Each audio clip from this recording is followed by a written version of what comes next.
We are not going to allow a terrorist organization and a criminal organization to gain its independence until certain standards are met. And finally, we should insist that the negotiations be real. They're not real. They've been going on in Vienna for months, and the Special Envoy of the United Nations, Martti Ahtisaari, the former Finnish president, has openly stated that the end result, as you say, will be independence. And you know, the parameters and the framework of those negotiations are geared in such a way that there can only be one solution: independence. Ahtisaari has said as much in public interviews. He's also gone further and said that the punishment of the Serbs for Milosevic's crimes have to be borne collectively by the Serbian people. In other words, collective guilt becomes a part of his decision-making. That statement alone should have completely disqualified him, and he should have been asked to step down as the special envoy. So, yes, Canada has a role, and Canada's role is to live up to what we say we stand for, which is democratic principles, human rights, and the rule of law.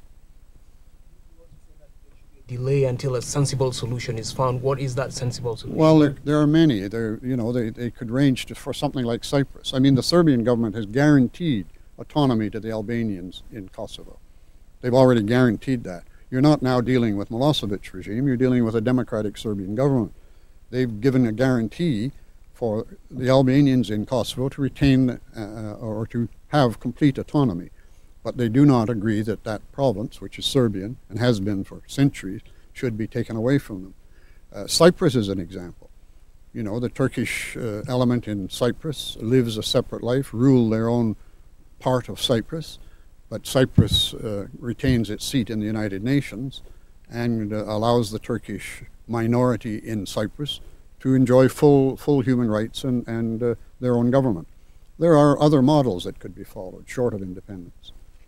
Personally, I think, you know, that we should go back almost to the days of Bismarck and have a meeting and perhaps even redraw some boundaries.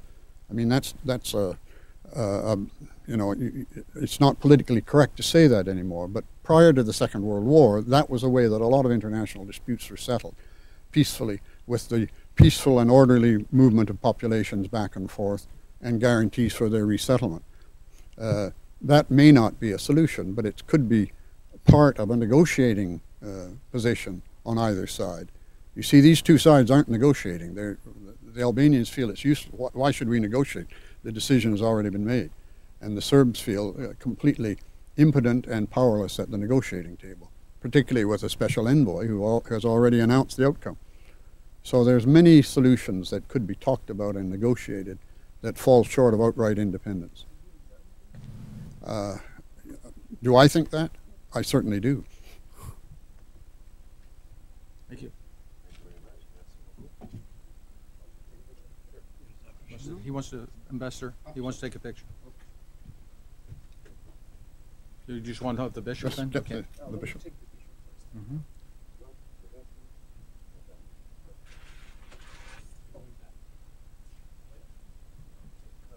Group photo. Yeah. Here we go. Say cheese. Say sir. Latika.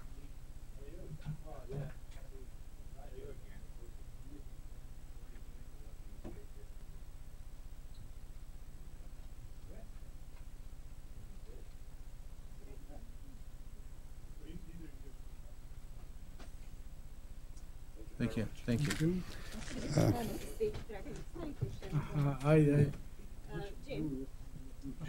Jim, please.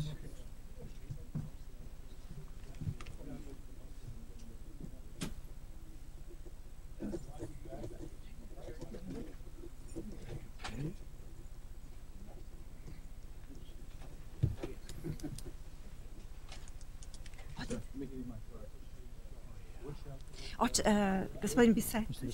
Please.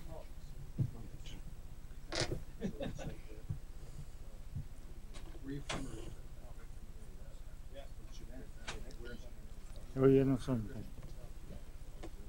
So, I was waiting at the front for you.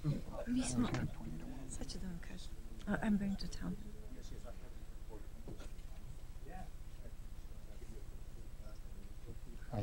You came in another. Thank you. Protocol guy from the press gallery. He showed us in the room in the lounge, and we told him that we were waiting for him, for you. But he. Well, that was where we. No, I guess to see. Yeah. Oh.